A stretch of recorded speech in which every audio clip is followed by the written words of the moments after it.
हाय दोस्तों, आज की कहानी है एक 18 साल के टीनेजर लड़की की, जिसमें हमें दिखाया गया है लड़कियों के जवान होने पर उनके अंदर कितने अजीब अजीब फैंटेसी आ जाती है। मूवी बहुत ही वियर्ड और अजीब है, तो अगर आपको इन सभी से कोई दिक्कत नहीं है तभी आप इस मूवी को देखिएगा। मूवी का नाम है वेटलैंड्स। आइए फिल्म का पोस्टमार्टम करते हैं। तो गाइस, मूवी की स्टार्टिंग में हमें दिखाया है एक टीनेजर गर्ल हेलन को। हेलन रोड पर स्केटिंग कर रही होती है और तभी उसके पिछवाड़े में खुजली होती है और वो रोड पर चलते चलते ही अपने पिछवाड़े में खुजली करने लगती है और हेलन रोड पर ही एक गंदे पब्लिक टॉयलेट के अंदर चली जाती है। वहां जाकर हेलन अपने पीछे इचिंग क्रीम लगाती है और पिछवाड़े में क्रीम लगाते हुए हेलन की नजर टॉयलेट सीट पर पड़ती है, जहाँ पर किसी मर्द की रबड़ी पड़ी होती है, जिसे देखकर उसे अपना बचपन याद आ जाता है कि कैसे उसकी माँ हेलन से गंदे टॉयलेट साफ करवाया करती थी। उसके बाद हेलन के अंदर की अंतर्वासना जाग उठती है और वो उस रबड़ी में लेपटे हुए टॉयलेट सीट पर बैठकर अपने पिछवाड़े को राउंड राउंड घुमाकर सीट को साफ कर देती है। अगले सीन में हम हेलन को एक लड़के के साथ देखते हैं, जहाँ पर हेलन उस लड़के को सेड्यूस कर रही होती है और उससे पूछती है आर यू हंग्री। इसके बाद हेलन उस लड़के से अपनी जूजी को चबाती है, अपनी गुफा में लड़के के सर को घुसा लेती है और अपनी भूख मिटाती हुई दिखाई देती है। फिर हेलन उस लड़के के बेलन को अच्छे से मसाज देती है। हेलन का हाथ लड़के के बबल गम से पूरा भर जाता है। फिर वो उस बबल गम को अपने हाथ में लपेट लेती है और ऐसे ही अपने घर चली जाती है। छी छी, कितनी गंदी फिल्म है ये। घर पहुंचते ही जब वो बबल गम सूख जाता है तो उसका गोला बनाकर खा जाती है। आगे एक बार फिर उसके अंदर की काम वासना जाग जाती है और फिर हेलन फ्रिज में से गाजर, मूली, खीरा, सब्जियां निकालती है और सभी सब्जियों को लेकर बाथरूम में चली जाती है। बाथरूम में हेलन सभी सब्जियों को अपने कोल्ड स्टोरेज में डालती है। फिर बाद में फव्वारे से बॉडी को अच्छे से साफ करती है और नोट्स बनाती है कि कौन सी सब्जी उसकी गुफा में कितनी देर रही और किस सब्जी के इस्तेमाल से उसे कितनी खुशी मिली। अगले सीन में हम हेलन को उसके भाई के साथ खाने की बातचीत करते देखते हैं। हेलन के भाई का नाम टोनी होता है। हेलन की मॉम और डैड का डिवोर्स हो चुका है, पर हेलन चाहती है कि उसके मॉम डैड फिर से एक साथ मिल जाएं। हेलन की मॉम मानसिक रूप से बीमार होती हैं और वो सभी धर्मों को ट्राई कर चुकी हैं, लेकिन फिर भी वो परेशान ही रहती हैं। नेक्स्ट सीन में हम हेलन की फ्रेंड कैरीना को देखते हैं। फिल्म में हेलन कैरीना बहुत अच्छे फ्रेंड होते हैं, जैसे कि आप और हम। अगले सीन में हम कैरीना और उसके बॉयफ्रेंड को एक साथ इंटीमेट होते हुए देखते हैं। तभी उसका बॉयफ्रेंड कहता है क्या तुम मेरे पेट पर टट्टी कर सकती हो। कैरीना के बॉयफ्रेंड की ये फैंटेसी होती है। इसके बाद कैरीना अपने पेट में भरा कोरोना उसके पेट पर निकाल देती है। आई मीन उसके पेट पर ही हक देती है। आगे पता नहीं कैसे ये बात कैरीना के कॉलेज में सभी को पता चल जाती है, तो उसके फ्रेंड उसके कपड़ों के ऊपर एक नकली बोस्ता रख देते हैं और उसकी खूब हंसी उड़ाते हैं। कैरीना इस बेइज्जती का गुस्सा अपने बॉयफ्रेंड पर निकालती है और ब्रेकअप कर लेती है और हेलन की बेस्ट फ्रेंड बन जाती है। लेकिन कैरीना को क्या पता था कि हेलन की फैंटेसी तो उसके बॉयफ्रेंड से भी ज्यादा गंदी है। अगले सीन में हम देखते हैं हेलन अपने पापा के घर पर जाती है, जो कि अलग अलग रहते हैं। वह उनके घर में घुसती है और आवाज लगाती है पापा पापा, लेकिन उसके पापा तो अंदर किसी की चैनी खैनी बना रहे थे। हेलन पापा के पास जाकर बैठ जाती है, तो उसके पापा उसे बोलते हैं कि रूम में आने से पहले नॉक कर देती। जब हेलन की नजर उस लड़की पर पड़ती है तब उसे पता चलता है ये उसके पापा की नई गर्लफ्रेंड है। अब इसके बाद मूवी में हेलन के बचपन का सीन दिखाया जाता है, जहाँ पर उसके पापा उसका हाथ गाड़ी की डिग्गी में दबा देते हैं और हेलन बहुत जोर जोर से रोती है, लेकिन उसके पापा को कोई फर्क नहीं पड़ता है। बचपन से ही हेलन के मॉम डैड हेलन की बिल्कुल भी फिक्र नहीं करते हैं। अगली सुबह हम देखते हैं कि हेलन रेजर से अपनी बॉडी की सफाई कर रही होती है और अपनी बॉडी को काट लेती है और हेलन का काफी सारा ब्लड निकल जाता है। हेलन घर पर ये बात किसी को नहीं बताती और टेढ़ी मेढ़ी चाल के साथ कैसे भी करके अपने कॉलेज चली जाती है। लेकिन हेलन को ब्लीडिंग हो रही थी और ब्लड उसके पैरों के नीचे तक आ जाता है, जिससे कि कॉलेज में सभी को लगता है कि आज हेलन ने किया है और वो सभी उसका मजाक बनाते हैं। इसके बाद हेलन डॉक्टर के पास जाती है और उनको अपनी जूजी दिखाती है। डॉक्टर हेलन को बताते हैं कि उसकी जूजी में और भी कई बीमारियां हैं, जो कि उसकी गंदी फैंटेसी की वजह से हुई हैं। इसके बाद नर्स हेलन से ऑपरेशन के सभी डॉक्यूमेंट पर साइन करवा लेती है और फिर हम फिल्म में देखते हैं कि हेलन सोचती है कि ये सब उस आदमी की वजह से हुआ है जिसने पहली बार उसके बाल काटे थे। आगे एक आदमी जो कि हेलन से पूछता है कि क्या तुमने कभी भी अपनी बॉडी के बाल नहीं काटे हैं, अगर तुम कभी अपने बाल कटवाना चाहो तो मेरे घर आ सकती हो। अगले दिन हेलन उस आदमी के घर पहुंच जाती है। हेलन को ऐसा लगता है कि आज उसको उस आदमी का बेलन मिल जाएगा, लेकिन वो लड़का हेलन की पूरी बॉडी में से एक एक हेयर को रिमूव करता है। इसके बाद हेलन उस आदमी से पूछती है कि क्या मुझे तुम्हारा बेलन मिल सकता है, तो वो उससे कहता है तुम अभी वर्जिन यानी नववालिक हो, जाओ अपने घर जाओ। अगले सीन में कहानी फिर से वापस हॉस्पिटल पर आ जाती है, जहाँ पर एक हैंडसम नर्स आता है। इसका नाम रॉबिन होता है। रॉबिन हेलन के कपड़े चेंज करता है और उसको ऑपरेशन थिएटर में ले जाता है। हेलन रॉबिन से बहुत अश्लील बातें करती है और अपनी फैंटेसी उसको बताती है। इन सब बातों को रॉबिन की गर्लफ्रेंड बाहर खड़े होकर सुन लेती है और रॉबिन को पेलने की फिराक में होती है। रॉबिन हेलन से पूछता है कि उसके मॉम डैड कहाँ हैं। ऑपरेशन से पहले उसको उन्हें कॉल करना पड़ेगा। पहले तो हेलन झूठ कहती रही कि मेरे मॉम डैड मर चुके हैं, लेकिन फिर उसके दिमाग में ख्याल आया कि शायद उसके हॉस्पिटल में एडमिट होने की खबर सुनकर वो यहाँ आए और शायद वो दोबारा दोनों एक साथ मिल जाएं। फिर हम देखते हैं कि हेलन और कैरिना एक साथ बैठे होते हैं और दोनों अपनी जूजी में हाथ डाल के उसकी महक को अपनी बॉडी पर लगाते हैं,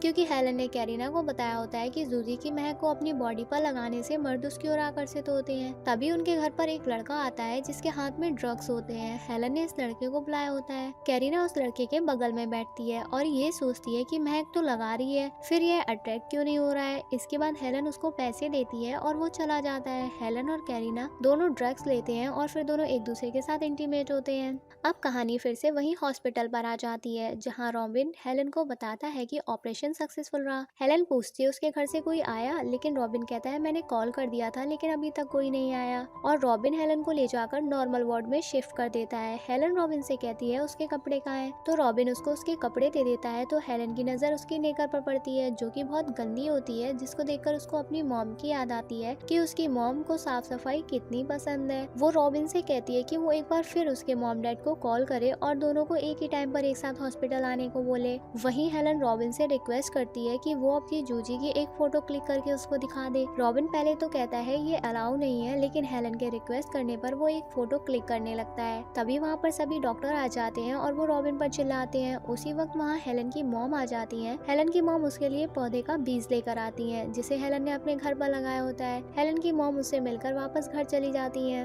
अब हेलन की नजर विंडो से रॉबिन पर पड़ती है। रॉबिन अपनी गर्लफ्रेंड के साथ हंस हंस कर बातें कर रहा है। ये देखकर हेलन को जलन होती है और वो बेड पर ही रॉबिन की इमेजिन करके खुद की चैनी खैनी बनाने लगती है और वो बीज जो उसकी मॉम लेकर आई थी वो उसे अपनी जूजी में घुसा लेती है। ऐसा करने से उनकी जूजी में पेड़ निकल आता है, लेकिन ये सब उसकी इमेजिनेशन होती है। इसके बाद हेलन के फादर उससे मिलने आते हैं और हेलन बार बार घड़ी की ओर देख रही होती है कि कब उसकी मॉम भी उससे मिलने आएंगी। इसके बाद वो इमेजिन करती है कि उसके मॉम डैड एक दूसरे को किस कर रहे हैं। अगले सीन में कहानी फिर से हेलन की पिछली जिंदगी में चली जाती है जहाँ हेलन को कोई बेला नहीं मिलता तो वो एक फीमेल प्रोस्टिट्यूट के पास चली जाती है और उसी के साथ करती है।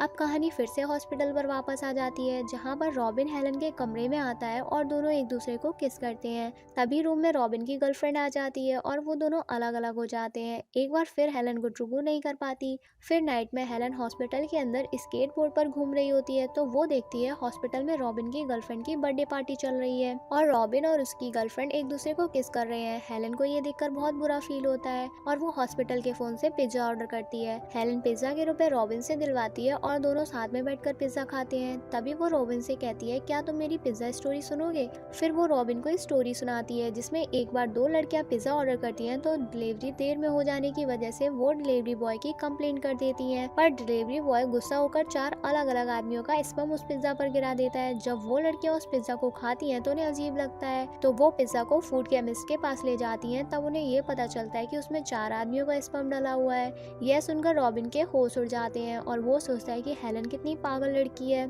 फिर डॉक्टर हेलन से कहता है कि अब तुम बिल्कुल ठीक हो चुकी हो, अब तुम अपने घर जा सकती हो। लेकिन हेलन घर नहीं जाना चाहती तो वो अपने पिछवाड़े में लोहे की एक हैंडल को घुसा लेती है जिससे कि उसका बहुत सारा खून बह जाता है। तभी रॉबिन रूम में आता है और हेलन को ऑपरेशन थिएटर में लेके जाता है।